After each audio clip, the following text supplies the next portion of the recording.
My guest today is an acclaimed actress whose voice and on-screen presence have captivated audiences, and if you've listened to our past two episodes, you'll know why she's completely captivated ours.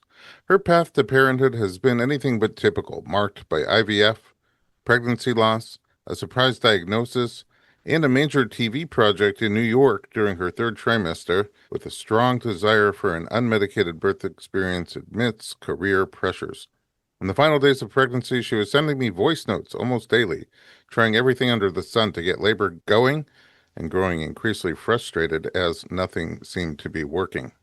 I'm pregnancy focused chiropractor Dr. Elliot Berlin, and you are listening to the Informed Pregnancy Podcast.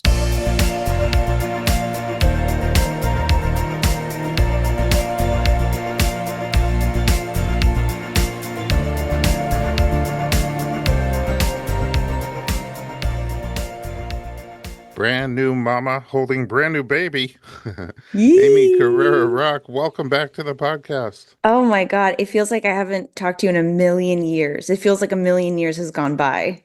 Like a whole new life. Like, A what whole was new life like life. before? Yeah, Uh, totally. okay, so you're in New York. Yes. You originally had plans to deliver here in Los Angeles, and Yes. New York stole you. They plucked you from us They sure uh, did. with a gig. You're working on a TV show just before and soon Yeah. after the birth. Yeah. And so you got a new team over there, and you were approaching your due date, and you sent a bunch of messages like this one. Can I talk about the jealousy that comes from people that have later due dates than I do already having their baby? There was this girl who announced pretty early on, but she's a girl from back home in Miami. And I remember thinking, like, she wrote, like, oh, due June 10th or whatever. And, my due date is June 3rd. And I remember feeling sorry for her because my first trimester was so just full of illness, or not illness, but just full of morning sickness. And I remember feeling sorry that she would have to wait extra days. She's already taken her baby home. So I'm jealous. I'm jealous. The May 24th message about emotional jealousy. When she checked me, she was like, honestly, I'll give you a sweep, but like, you're going to need to be induced. Granted, it's not a medical induction. I don't need to be induced. In fact, this practice is amazing and will let me go to 42 weeks, although I can't even imagine. But I only have 5 weeks of maternity leave as of my due date, which is tomorrow. So if she decides to come at 42 weeks, then I only have 3 weeks with her, and that's just not an option for me. So it is an elective induction, which I never, ever, ever thought I would do, but that's just the hand I've been dealt, and one of the many complications of being a working mother. So, yeah, that's the update. Not feeling great about being induced. They walked me through, they said they would start me with a Foley balloon, which some people are, unfazed by, and then other people have like trauma surrounding. So we'll see. I find cervical checks and sweeps quite painful, so I'm sure I will find the Foley balloon quite painful as well. Okay, those last days of pregnancy, I mean, I was dying literally when you would send those messages, knowing that I was completely powerless to help you in any way that I Oh, could think of. I wish, man. Talk about magical thinking. Now I would go back and tell that girl to relax and just wait it out. Honestly, I already have instructions for her, and it hasn't been that long. Well, let's see. So, each day you were trying different things. What kind of things did you try to sort of get labor going?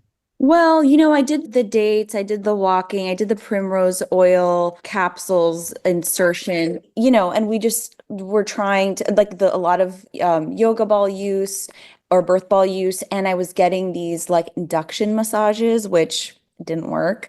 I was trying everything. I was so uncomfortable, and it's funny because looking back now, I just wish that I could have told that girl, enjoy those last few days, even though you're uncomfortable, because what's heading your way is not for the weak. Well, yeah, Um, that is the calm before the storm, pretty much no matter how it goes down.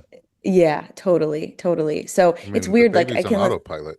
yeah, right. And I wish I would have just listened to my body. Clearly, it wasn't ready. You know what I mean? So, Yeah, I already regret my elective induction. At the time, it was the right thing to do, or that was the best decision I could make with the information I had, because I only have 5 weeks of maternity leave from my due date. And I knew that if I was going to go over, which is so normal, right, for first time moms, then it would eat into the time I had with her. So, I thought I made a calculated decision, which is funny because I'd spent years researching birth and listening to podcasts like yours and making sure that I sought out providers that weren't going to force me into an induction unless it was like absolutely medically necessary.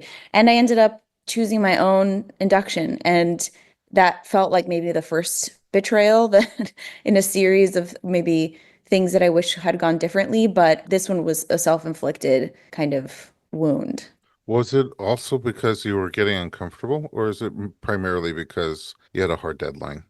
Primarily because I had a hard deadline. I was feeling very uncomfortable, but looking back in retrospect, you can't ever go back, right? But knowing the child that was in my uterus then, I wish that I would have spent one more day kind of enjoying that, even the discomfort, knowing that this is the last time we were going to be in one body together.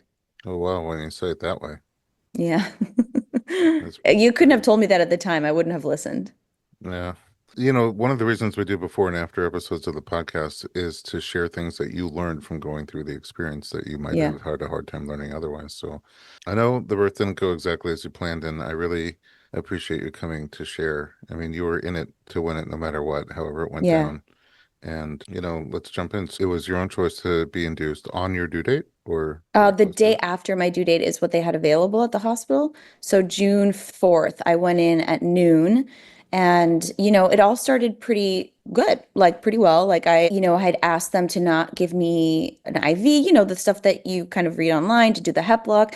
I chose to do a little cervical ripening with a cytotech and to do the Foley balloon. I was so nervous about the Foley balloon because everybody had warned me. Well, You either hear people say, oh, it's fine, or it hurt more than the birth. You know what I mean? You hear there's like this spectrum of, reactions to the Foley balloon. So I was really scared, but I knew that it was a good shot to get my cervix to be more open before starting the oxytocin, the Pitocin. And it felt like, a more manual, less medical way, although I did take the side effects. Started with that. I was really nervous about the balloon, but actually it was pleasant. I wouldn't, be excited to do it again, but it wasn't the soul crushing pain that I was expecting. So I kept that in for about 4 hours. I never sat down. I was on my birthing ball. I was walking around. Everything was good. Good spirits. 4 hours later, it came out, and I was 3 centimeters at that point. well, it came And out early. yeah, it was weird. I started feeling, maybe this is TMI, but people will understand when you put like a tampon in that's maybe too big or like it doesn't quite fit, or you put it in like not deep enough or something, you kind of feel it. I was feeling that. And I told my doctor. And so she tugged at it and it was like, he was like, oh, it's in the vagina. So let me just pull it out. So I birthed a 3 centimeter ball, I suppose, and that was fine. And I was like, okay, great. It wasn't the 6 hour thing that I was expecting. I was hoping for 5 centimeters. But, I was like still in good spirits. A And couple she of was quick like, things. okay, First of all, let me remind you of this. You sent a voice message on June 2nd, which I labeled here in my notes, Fear of Foley Balloon. And this is what you said yeah, about it. When she checked me, she was like, honestly, I can give you a sweep, but like, you're going to need to be induced. Granted, it's not a medical induction. I don't need to be induced. In fact, this practice is amazing and will let me go to 42 weeks, although I can't even imagine. But I only have 5 weeks of maternity leave as of my due date, which is tomorrow. So if she decides to come at 42 weeks, then I only have 3 weeks with her, and that's just not an option for me. So it is an elective induction, which I never, ever, ever thought I would do, but that's just the hand I've been dealt, and one of the many complications of being a working mother. So, yeah, that's the update. Not feeling great about being induced. They walked me through, they said they would start me with a Foley balloon, which some people are, unfazed by, and then other people have like trauma surrounding. So we'll see. I find cervical checks and sweeps quite painful. So I'm sure I will find the Foley balloon quite painful as well. Okay, so it sounds like not pleasant, but not as bad as you thought. It was not as bad as I thought. And I had even prepped my OB. I was like, listen, you know how the cervical checks have gone. They've been terrible. Just so you know, like maybe bring a smaller speculum. She was like, I don't even use a speculum. She was like, I promise it won't hurt. And I didn't really take that promise to heart because the cervical checks hurt. So I was like, well, this is just one more thing that's going in there. So But my it other wasn't question is like, what did you start at? With the one, a you one were one centimeter. centimeter going Yeah. in, hmm soft or because like your cervix hadn't been doing much. She said it was soft. So my bishop score was a 4, Oh, which low. It came down? not, maybe it was a Oh, 5. okay. Wasn't But great. low. Yeah. Below, I knew that I probably shouldn't have induced until I was like at a 7 or something, bishop score 7, or that's what the internet said. So I was 1 centimeter dilated, 50% effaced, and my cervix was soft from what Okay. the bishop score said. And so, I guess I just got carried away with, feeling really proud of myself for doing the balloon that when it came out at 3 centimeters, I was like, okay, well, whatever, it's progress. It's not the progress I was hoping for, but like, let's keep going. And, Only seven to go. right. And up until that point, I did like start having contractions that I was sort of working through. I think my husband was there supporting me. Not enough to have the doula come yet, but like, it was definitely painful, but like nothing, I couldn't handle. And then the doctor came in and she was like, okay, it's been 4 hours. Like, let's start the Pitocin. Now would maybe be a good time to call your doula in if you want, because things will get more intense. I said, okay, great. Still with no pain Still medication? a no pain medication. And so she started the Pitocin low. And, it was like a slow build. People were like coming in, the nurses were wonderful. They were coming in, they were like, yeah, you're having them really frequently, but they're not very strong, so let's go up, let's go up, let's go up. And I was actually handling the Pitocin contractions like pretty well up until like we got it up to like maybe a 10, like Pitocin 10. I don't know if that means anything to you, but like the Yeah, dosage, I no, guess, it's up there. 10 or Usually people are 12. feeling a lot there. Yeah, and so maybe that would have been like a red flag that I was like handling them pretty well. And so then I think like 6 hours go by or 4 hours go by, and they're titrating it really gently. I mean, they even told me they're like, we're not going to rush you through this induction. Like we're going to go slow. And she checked me and I hadn't made any progress, or maybe I had dilated 1 more centimeter to 4, but her head was like not engaging. And she said that she felt a bulging bag. So I was like, that's good news. Maybe that means that my water's going to break. But I guess what that meant was it was like bulging in a way that made her head not engage Hmm. properly. Yeah. And so she was like, we're at a crossroads. My doula had gotten there at that point. She was like, we're at a crossroads. We could either break your water or continue with the Pitocin and see what happens. And, I can, whatever. At this point, maybe we're in, I don't know, like 10 hours in. And what I should have done is that I should have just packed up and gone home. That's what I should have done. Because nothing was But happening.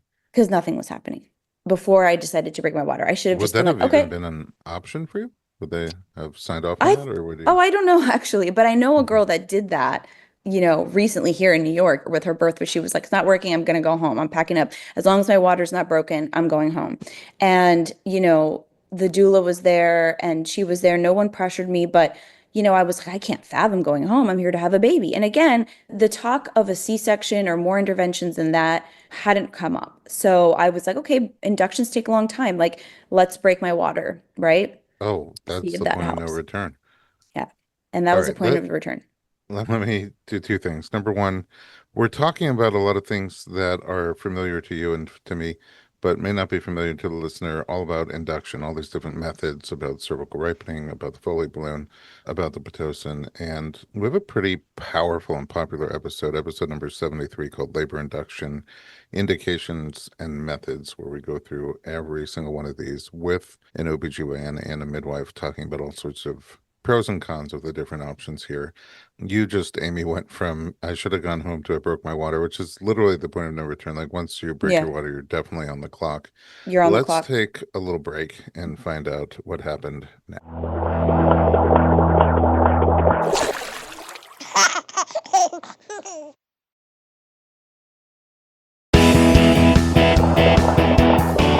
Welcome back. We're talking to Mama Aimee Carrero Rock. Okay, let's just break my water. Yeah, it took a second. She stepped out of the room. I talked to my husband, my doula, and I was just kind of a little bit out of my mind at that point. I was really tired already. And I was like, okay, we're here to have a baby. Again, if I knew then what I know now, I would have packed up and gone home and tried another day. and taken my 4 centimeters as a win, kept my walking up and whatever. Because once a Pitocin, they had a feeling that if they'd stop the Pitocin, the contractions would stop. And the contractions weren't that bad anyway. And so just to throw another thing in the conversation, I forget what it's called. It's IUP or something like that. It's a The pressure monitor. monitor on the inside. Yeah. So she was like, the benefit IUPC. of IUPC. She was like, the benefit of breaking your water is that we can insert an IUPC and see if the Pitocin, because she was like, the chart or that little monitor can tell us how frequently you're having contractions, but we don't really know if they're effective, what the right amount of Pitocin is, if they're doing anything. We can't tell the strength just by looking at this wavy chart. And, the real bummer of it all was, maybe it's just this hospital, but in that monitor, they had like the other woman that I I know guess the where you're nurse, going. you Yeah. know what I mean?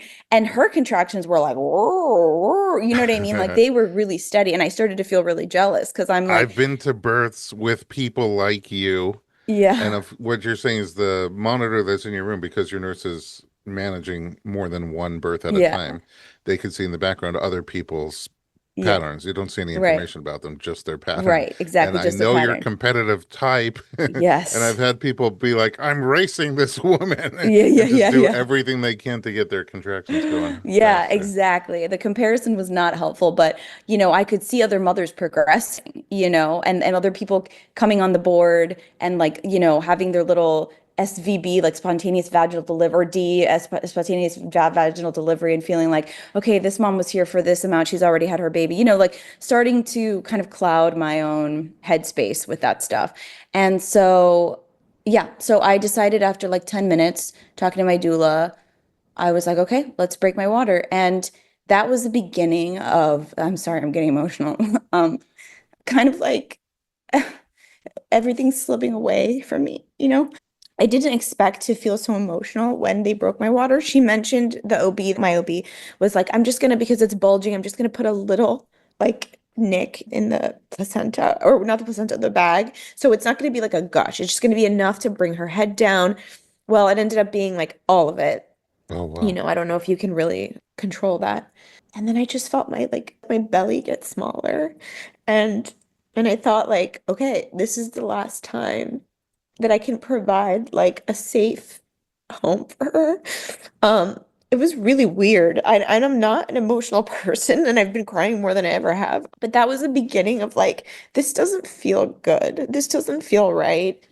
And then the contractions started getting like really intense, which they put in the IUPC. I started feeling like her head, like bone on bone grinding. And, In the front you or in the know, back? in the front, Like like into it your pubic was, bone? yeah. I started feeling like a weird, really painful, kind of just like I could just feel her head trying.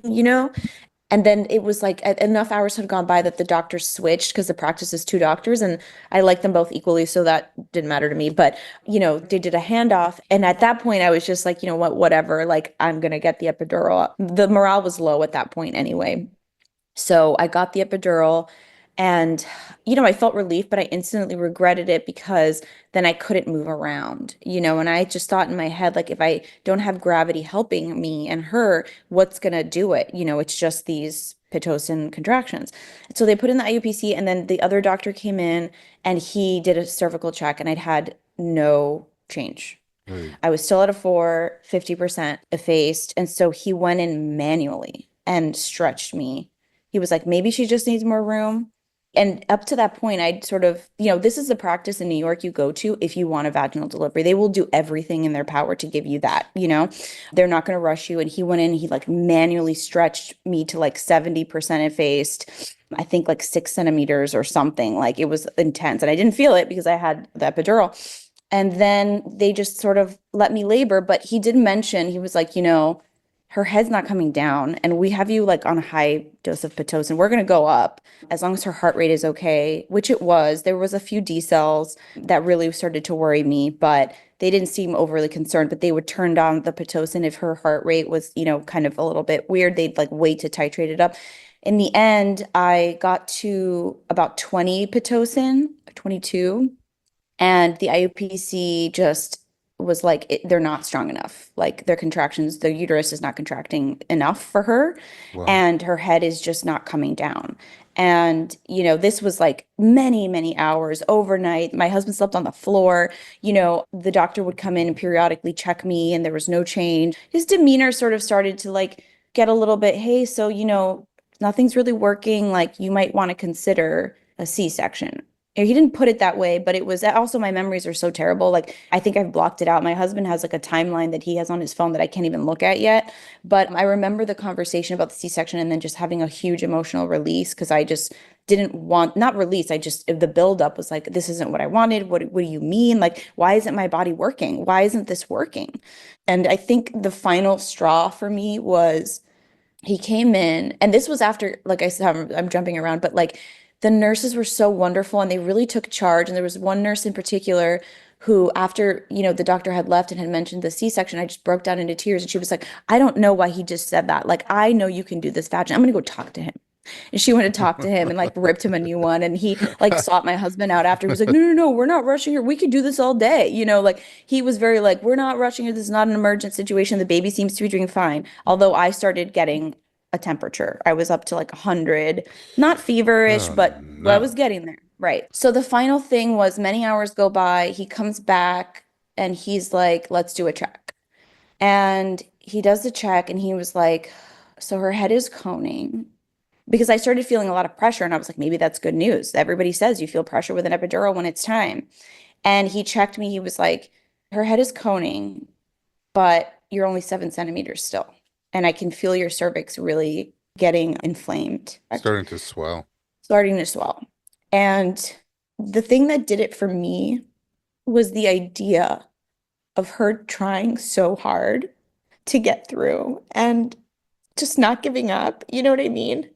And I just didn't want that for her. Like, just because I really desired and needed a vaginal birth experience, like, I didn't want that for her. And even when I got the epidural earlier, I thought, well, it takes my pain away, but like, is she in pain? Like, is she still feeling all this stuff? And it was weird. I didn't expect that to come up for me.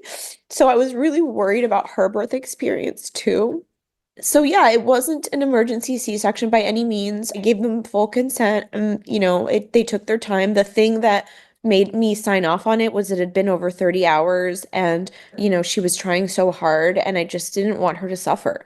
And up to then, her heartbeat was perfectly fine. Like she wasn't in danger, but I just didn't want to get to the point where then it became an issue. I didn't want to push her to that brink. Yeah, I wish I could say that was the end of the traumatic experience, but it just beginning. Um, First of all, I did not see that coming, actually. I thought that, that was going to be the end. Let me just put one thing in perspective. How old is the baby right now? she's a week old today. So, first of all, huge congratulations. But Thank you. also, sometimes we record these stories a month or 2 months afterwards. This is still very, very Yeah, it's so fresh. fresh and raw for you. Again, I appreciate you coming on and sharing. I think whatever you remember now, you'll probably remember even less next week and the week after Yeah. that. You might come back and listen to this and be like, oh, I don't remember that or that.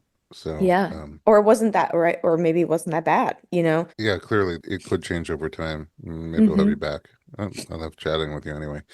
Let's take a little break and find out what happened next because I would have thought you just had a C-section and had a baby. We'll be right back.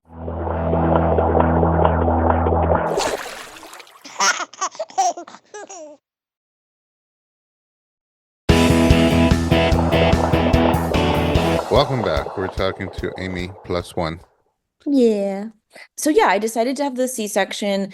Sorry, the storytelling has gone out the window because my brain is Swiss cheese. But No, while I was under the epidural, I kept having some breakthrough pain. And I remember the attending who did the epidural was like, he wasn't bragging, but he was like, we do our epidurals a little differently here. You'll feel your legs. You're gonna be able to move your legs. It was kind of like a sales pitch. And I was like, that's fine, dude. Like, I know you're not gonna let me up out of this bed, so it doesn't matter really. And so I remember him making like this pitch where he was like, don't worry about it. You're not going to be numb. And I was like, okay. But then I started feeling like a lot of breakthrough pain. So I would ask for top ups, and you have the little button I would press it. They were like, make sure you're pressing the button. I was pressing the button. And I also like Oh my God, it was all these memories are coming back. Like I threw up 7 times by the end. It was disgusting. I couldn't drink water. It was so bad.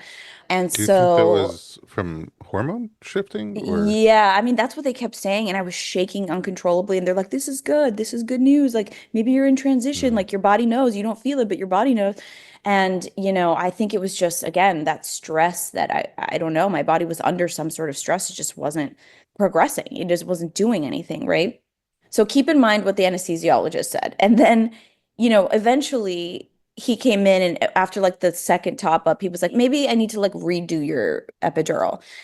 And I was like, no, it's working. I just feel like breakthrough pain in different spots.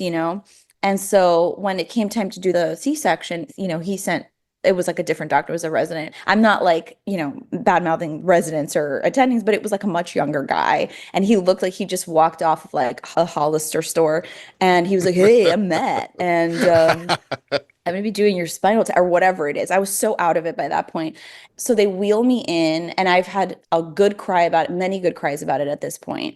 And, I'm like, I do what I do when I'm very uncomfortable is that I start like making jokes and like, trying to make downplay it in my head. But at the end of the day, I'm like on this operating table, it's cold, I'm naked. I never once thought that I would ever have a C-section. It just didn't cross my mind. And during one of my induction massages, I had this woman, this Brazilian woman who was like really kind of soulful. And she looked at me and she was like, have you considered a C-section? And I'm like, no. And she said that to me like a week before my induction. So I wonder if she sensed something. I don't know. That's a little woo-woo, I guess, for a different day. She's But from Brazil. yeah, Their all the their good lymphatic cesarean rate drain. is like So 90%. yeah, they're so high. So I assumed that she was like, because every like Brazilian practitioner I've had for like lymphatic drainage, because they're the best, has been like, are you doing a natural birth or are you doing a C-section? And I'm like, natural. And they're like, oh, that's great. I had a That's a C-section. way to go. But right. But she sort of looked at me like really thoughtfully. And I'd seen her before. So it wasn't like she was asking me like in passing, like, what are you going to do? What's your plan? It was sort of like, have you considered that this might be a thing that can happen to you? And Hmm. I just was like, absolutely not. So I was sort of lying there making jokes. My doctor had a resident there, which actually I thought was going to make me nervous, but it was really nice to hear him explain everything he was doing to her. Then I remember my husband coming in. I was really loopy, to be fair. I don't have a lot of memories here, but my husband came in and Matt, the anesthesiologist, was like, they're almost done. If you feel pressure in your chest, know that it's normal. It's that. He was like, look, peeking over the thing and giving me updates. And I couldn't even look up because I realized if I looked up to the reflection of the light, I would see them cutting me open and I just couldn't handle that. So also I felt like I was going to throw up the whole time. So I kept my head, to the side.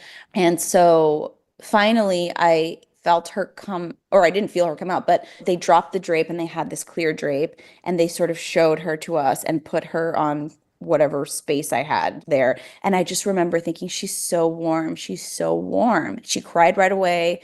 Apparently, the doctor told my husband that she bit him as soon as she came out. He bit his finger. So she was healthy from jump. Like no issues. There was no like wait to cry, no sort of like, oh, she's a different color. Let's, whatever. It was all her was perfect. And then I started feeling like an inordinate amount of pain in my abdomen. Oh, And I remember before when they were giving me the spinal tap or whatever they did to make it more numb, Matt, the anesthesiologist, was like, do you feel cold and wet? Like this like cotton ball like on my shoulder. I'm like, yeah. He was like, okay, does this feel the same or different? And he'd put it on my abdomen. I'm like, I feel it, but he's like, but is it the same or different? And I'm like, it's different, but I still feel the thing on my skin. And he did that test over and over again. And I was like, but I feel it. You know what I mean? Anyway, so once they started sewing me up, which is a much longer process, I was like a 9 out of 10 pain. I don't think I've ever felt pain like that. And I remember saying like, oh my God, like I feel it. I feel it. you could And feel the Matt, stitching? I could feel like sharp pain. Listen, I was definitely anesthetized. So it wasn't like it was like all of a sudden I felt everything, but it was like pain as opposed to pressure, which is what I felt earlier, right? Which was like, okay, I could feel their hands working, I can feel like whatever, but no pain. And I started feeling a sharpness that was just like overwhelming. Like my body was like, no, no, no, this isn't right. And I started to feel like I was started to shake. And Matt started to freak out a little bit. And the last thing I heard was like, can I get an attending to OR? And then I think I just passed out. Oh my. And then I came to, and there was like maybe three or four, I think maybe three anesthesiologists in the room trying to like make new IVs in my hands and arms. And then after that, I came to and I stopped feeling that pain. So whatever they did worked. But I was just hopelessly like under when it came to like, I don't remember meeting my baby. Like, I remember Tim, my husband, bringing her to like my chin, and I remember like trying to like touch her face and him saying like, "Oh, that's her eye, that's her eye," and I just couldn't like figure out where she was. And yeah, so like I don't really have, other than the initial memory of them showing me her like through the clear tarp and feeling her warmth, I don't have any real memories of meeting her. And so I have to rely on my husband. Like, they took a bunch of photos, and like he was like, she was born on, at 4:08. You met her, at 4:27. And I was like, what was I doing for those 20 minutes or 19 minutes? And he was like, I don't know. I can't account for that because, they took her to be weighed. He was with her as he should have been, And so there's all these time gaps that I just can't account for. And by the time I was in recovery, I don't even remember them bringing her to my chest. I just remember like taking my hospital gown, like pulling it down because I wanted to have skin to skin. And I knew at that point it had been a really long time. And so I was like, okay, well, I didn't get that first initial, important hour, but maybe I could sit here with her for as long as I can. So it was about 2 hours that went by in like the blink of an eye. And then I started to get like more breakthrough pain. And then no one told me about the itching that comes from a C-section. So I thought I was allergic to the pain medication they'd given me. And I was like, oh my God, oh my God. And my husband had to take the baby to the nursery, and I don't really know why because she was perfectly healthy. I guess for them to do like checks, and he stayed with her the whole time. But by the time I got into a private room, it had been hours. Like I had her at like 4, and I wasn't in a private room until like 10.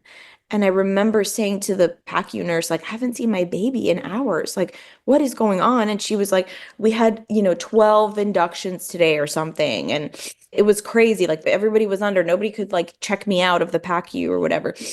So yeah, I think overall, and then that night, sorry, this is running so long. It's just amazing what your body does, your mind does to protect you. That night I got into the private room, and the mom baby nurse came in, and she was like, okay, I'm going to take your catheter out. Just so you know, you have 6 hours to pee. If you don't pee in 6 hours, I'm going to have to do another catheter, and you won't be anesthetized for it. And so all of a sudden I Oh, was like sure. raised to pee. And so I had staples in my stomach. I don't know what I was thinking. And I had my husband like lift me off the bed. I was like, I gotta walk. I gotta try to pee. I gotta try to pee. Spent hours trying to pee, instead of like enjoying my newborn. I mean, she was sleepy and whatever, and it was overnight, but like, it was just like I was up and walking like hours after. And the next day, the swelling kicked in, and I still have it. Like my face is unrecognizable to me. Me too. And then I just I just started feeling worse and worse as the days went by. And then that sort of PTSD started setting in where we got home, and I couldn't close my eyes without reliving moments of my labor and my birth. Couldn't sleep, not that we were sleeping anyway, because, we have the luxury of having a night nurse, but she doesn't work on weekends. So we brought her home on a Saturday. So we had 2 raw dog days of newborn Wait, trench nights. I have a couple of questions. Do Yeah. you know if they gave you medication during your C-section, before or during, for anxiety or to calm your mind that may also be somewhat amnesic? I don't know. That's a really good question. I have to ask. There's so many gaps. I'm going to ask my OB, but I don't know if he would know. But like, my It would do. be in your report, whatever they gave you. So Oh, I'm okay. just curious. Do they give me a Because it report? sounds I'll like you look. were Yeah. really out of it. I'm not sure if you're out of it just because your mind was shutting down because of the reality Yeah. of the situation, or if you were Right. also somewhat medicated in that way. And then Right. also, when you passed out, do you know if that was something that they gave you to help you pass out, or did you I just? remember being like, just put me under, just put me under. Because I remember asking a couple times. So maybe he did, just out of like, let's just get her out of pain. So maybe he did, but I'd have to look. My doula came by yesterday, and we had a debrief, and there were so many gaps in my memory. Like she'd mentioned something about me having a short cord, which I don't remember anyone ever mentioning. My husband doesn't remember it either. So it's just odd. There were a lot of things that I don't know, I don't have answers for, and that's really hard for me. I don't know why my body didn't work. I don't know. And, the doctor had mentioned well, it could be a pelvic size issue, which through all of my, I know you're shaking your head, me too. Through all of my Well, research, it's like BS. From what I've heard, it's BS, right? Like she's not a big baby. right. She was 6 pounds, 8 ounces. Like, it just doesn't sound right to me. There's this whole Um, idea of cephalopelvic disproportion, the baby's head being too big for your yeah, pelvis. Could it happen? It could happen. But throughout the ages, we've had many different ways of measuring the baby's head and your right, pelvis and seeing, based on our measurements, do we think this baby will fit or not fit? The thing right. is, none of the measurements take into account function. So Mm-hmm. your pelvis is designed to, it's not a solid bone, it's a bunch of bones connected by ligaments and cartilage. It's designed to expand and move in different directions, especially with the hormonal laxity that's created to allow something that's bigger to pass through than normal. And then the Yeah, baby's head is designed, it's not one big bone, it's a bunch of bones that are not fused together yet so that it right, can cone and come through a smaller space. So, right. all the different ways that we try to measure pelvimetry, it's called, have really not yielded any kind of predictable outcomes in terms of is this baby going to fit or not fit. And in fact, the Yeah, American Academy of Family Physicians' current recommendation is not to even measure because the only way to know is to try. With that right. said, the birth window, according to ACOG, the American College of Obstetricians and Gynecologists, is a 37-week to 42-week window. It's a 5 week Right, window. And right. that 40-week mark is essentially the midpoint on that bell Hmm. curve. And, roughly 5% of babies will naturally come on that date.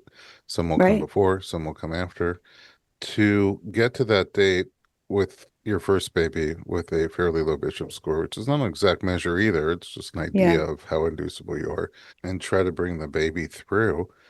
And Hmm. your body doesn't play ball, doesn't mean anything at all is wrong with your body, right? I Mm. mean, maybe your body just wasn't ready yet, or the baby wasn't ready yet. It's really hard to look back and say anything was wrong with your body. I don't think so far, based on everything you've said, anything has come up to say that your body couldn't do a great job in birth, Yeah, you know. that's nice to hear because it doesn't fit. Like, I just refuse to accept that that's the reason. I mean, I don't have rickets. Like, I think I have a normal pelvis. I did go to a pelvic floor therapist while I was here, and she mentioned that it was really tight.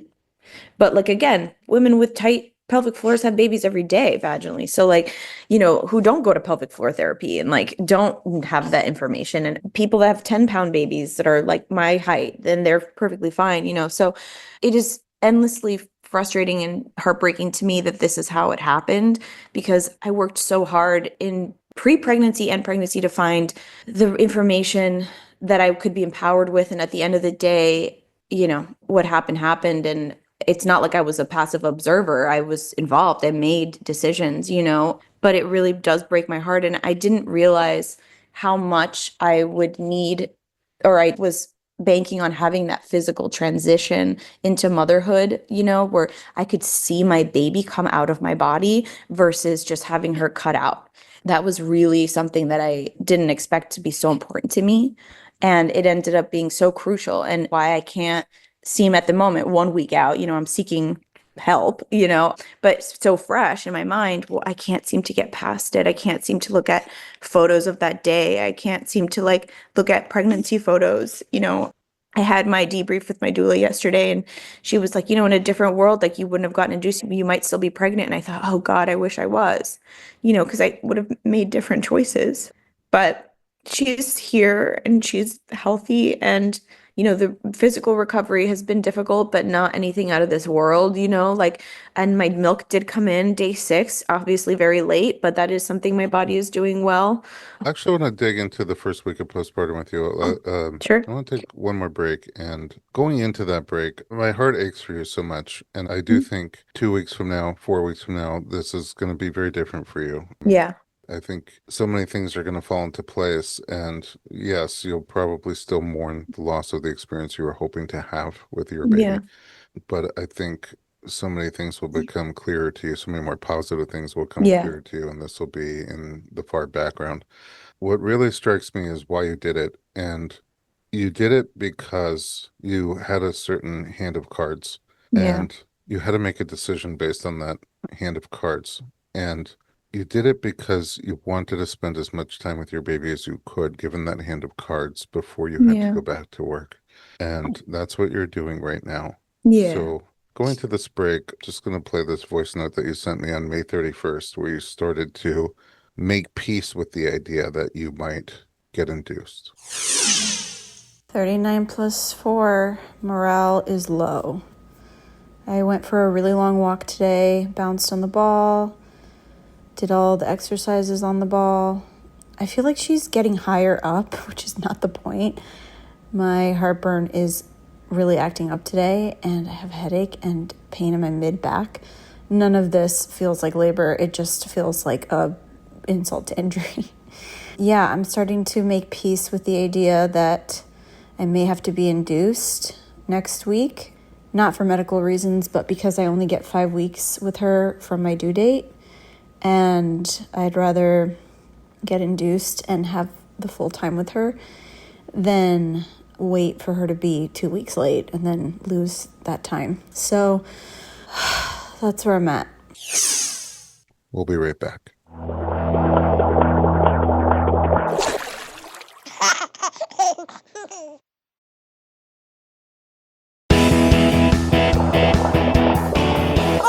Oh, now we have two guests. Yeah. We've done energy work together, Yeah.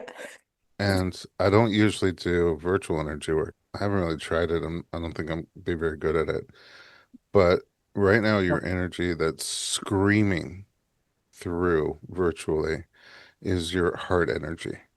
And it's a reservoir that's so rich and so deep and so positive. And I'm watching your baby up against you that you're holding on your chest. And it's sort of like those wireless chargers where you can just put your phone down on the pad and the Yeah. energy flows from the pad to the phone. And I Yeah. just see that happening. Your baby's energy is positive and just Yeah. sucking up that incredible, passionate love energy that's coming out of your Oh, heart. And thank so you. the Ah, current for the baby is very, very rich, and the yeah. future for both of you is very, very rich. Thank And you. I'm sorry that birth didn't go how you wanted to. I really am. Yeah. And I really encourage you to take time to keep processing it. Look, Yeah. sometimes after a C-section, especially a traumatic one, especially one that you sort of made decisions that maybe you regret, Yeah. um, everyone's really focused on the healthy baby, which was the Mm-hmm. ultimate outcome, Yeah. and doesn't give you a chance to mourn whatever it is that you lost or Yeah. experienced. And I think you're mourning it, and I think it's healthy. Yeah, thank you. I appreciate that. The more I talk about it, the easier it gets. And I think also, the more memories I have on the other side of it, right? With Inez, like my healthy daughter, who thankfully, even though, we had a birth experience that wasn't ideal, like I didn't have difficulty bonding with, like that could have happened and it didn't. And I'm really grateful for that. And I do feel now like like it's just like my heart is on the outside of my body. And it's a weird feeling, especially because I don't know. I thought I understood what it was like to love something or someone, and it's just like an all-encompassing thing. And I'm glad that despite not having, the entrance into the world that I would have hoped for her and for me, that hasn't really seemed to have affected anything in our relationship. So I'm really grateful for that. Which means you're able to have this wonderful time together the way you planned it, and the reason Yeah. why you chose to do it sooner than later. Yeah. What is it like for milk to come in? That's a first time experience for you. It was actually like it was such a bright spot in, the last few days that have been full of bright spots, but, also full of a lot of other things. And I woke up and I came out to the living room and my husband was, already like he had breakfast ready and I took a smoothie and I was like drinking the smoothie and I looked down and I was like, "Oh no, I spilled my smoothie on my chest." And I was like, "Oh wait, no, maybe that's milk." And, it was really funny. He took a picture and sent it to like the doulas, and the lactation consultant came yesterday and that was like perfect timing. And so, I don't know if it'll ever be like 100%, breast milk. I had to supplement obviously 6 days with formula, and I'm so grateful that I had that option. I never thought it would be important to me to breastfeed or to pump or to give her milk for my body, but after that birth experience, it's kind of like, okay, my body is doing something, and it's doing something right and it's supposed to. And maybe it's a little bit late because of the circumstances, but it happened and I can feed her with that, even if it's just like putting it into her formula or whatever, like just supplementing. And that makes me feel really good. Also, let's not forget your body took a sperm and an egg and made a human being out of it. Yeah, that's true. That's It's true. I forget pretty, about that part. I mean, it's pretty mind-blowingly amazing. Your Yeah. body's done a lot of good, a lot of right, Yeah. Yeah. and continues to do so. How is the physical recovery around the incision? I wasn't prepared at all. Like literally, like I didn't have a wedge pillow and stuff like that. I had all like the perineal stuff ready to go, but I didn't have, like a belly binder or anything like that. So it was kind of a mad rush to get that stuff. And it's been harder. What's been hard really is not being able to be as present physically as I thought I would be, like springing up in the middle of the night. I mean, I don't know if people are springing up, you have a second-degree tear. They may not be springing up either, but I That's thought I would just like jump up in the middle of the night and, grab a bottle and do this. And my husband has been doing like 80% of the work. I think now as I start to feel better, it's starting to even out a little bit more. But I have to say, like, a lot of people prepared me like fully hate my spouse for a while in the postpartum. And it's been the complete opposite for me because I just see him like bleary eyed in the middle of the night, getting up, doing his best, and I'm so grateful. I'm falling in love with him all over again. I don't know him at all, but he seems so sweet and supportive, Yeah, he and really is. I'm falling in love with him too. Yeah, it's been great. The incision feels, was stapled, which was odd. Somebody had mentioned like how odd it was that it was a staple situation. That was kind of old school. So they took my staples down and now I have like these little stickers for 2 weeks and then I'll start with silicone patches and stuff like that. But, it's like hard to cough and sneeze and stuff. Like you just never think of that. But, we're doing it. That's kind of been the least of it, the physical. Are you doing anything for self-care, mind, body, spirit, anything? Yeah, that's a good question. I'm actually right after this going to a cranial sacral therapist, which I don't even really know what that is, but somebody brought it up to me the other day as something that could be really healing. I think I need something somatic, like body work. I'm sure that talk therapy would be very helpful too, but this feels like such a thing that is in my body that's like stored there, because my mind can make all the sense about it, like, hey, you did the best you could with what you had. This was just how it shook out. Like, for all intents and purposes, you came home with a very healthy baby and a healthy body. And, the mind might need a little work, but you're doing okay. That's a positive story. I can say that in my head, but my body feels something really different and it's triggered by weird things, like I haven't unpacked my hospital bag, like, because I just can't bring myself to. Yeah. I mean, it's a challenge, but it's a challenge that makes sense. Yeah. Yeah. If you can recommend any kind of work, self-care stuff, I'm very open to it. I wish I was I in can tell town because you all the yeah, things I would do if you were here. I know. But I can probably find you resources for them on the East Coast as well. That'd be We great. did some craniosacral during your energy session. Oh, So okay, towards good. the end, all that work that I was Yeah. doing on your head Yeah, and yeah. neck, and you did kind of get very, very relaxed during it. So Yes. craniosacral is part structural and part energetic, and your nervous system responded well, like to the extent that you were in fight or flight, you Yeah. came down, and that's the goal. That would be very helpful right now. Yeah. If you're here, we use therapeutic lasers, cold laser for Mm, cesarean recovery, but I'm sure there's people that we can find over there if you wanted to do that. Yoga, meditation, just some time for you to spend a little time alone.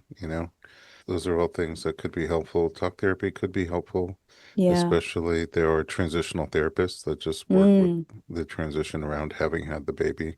Oh, Um, that would be so helpful, I think. Yeah. And I also have this great hypnosis therapist in LA that can do Zoom. And after I had pregnancy loss was like one of the most helpful things that I did. So that would be like a really nice, it's a good reminder for sure. Yeah. I remember when we did some of that energy work, you mentioned something about like the heart energy, and you were like, don't be afraid to like let that out. Like, don't be afraid to feel those scary, big feelings, the love and all that stuff. And so it's really funny that now you bring up that you see that kind of overflowing and maybe it needed this experience.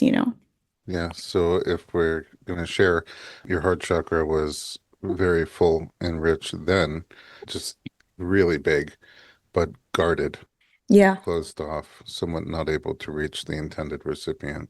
Yeah. Yeah. And now, like, it Definitely. feels like it's popped open. Yeah. And Yeah. there's a lot of love flowing in both Yeah, directions. absolutely. I'm really grateful for that. And I remember you saying something about her just being happy to be there. I was like, any insights on, what she feels? And you were just like, she's just happy to be here. She's really grateful for this experience. And, I never forgot that. And even during the birth experience, I was like, this is her birthday.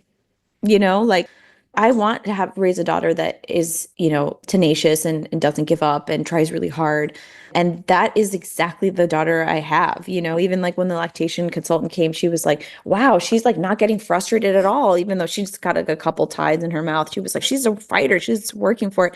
And, one of the decisions I made, the main decision for the C-section was she'd been working for so long, for so hard that I just wanted to bring a little more ease into her life, even if it meant having a rough experience myself. Hopefully for her, she could just rest after. That's often the sign of a mama, and Yeah. certainly in your case. All right, Aimee, I really congratulations again. I'm so Thank grateful that you. you came and shared this raw story. I think if you're game, I would love to talk to you again in Yes. down the road a month or so, see how you're feeling then, how your Yeah. reflections are then, and also maybe you'll have more answers from your doctors then about some of the things that Yeah. actually happened. In the meantime, where can we find you online? On the old Instagram, I feel like it's a relic of the past at this point, but Instagram at Aimee Carrero. I posted some cute photos of, our hospital departure and, I'll try to keep the baby stuff to a minimum, but it's hard. They're so cute and Don't. they We want change it every all. day.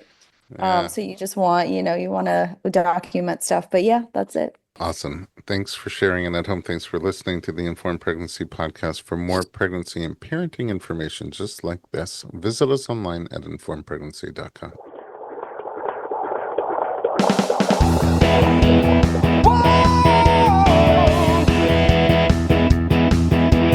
Doctor, doctor, give me the news. I got a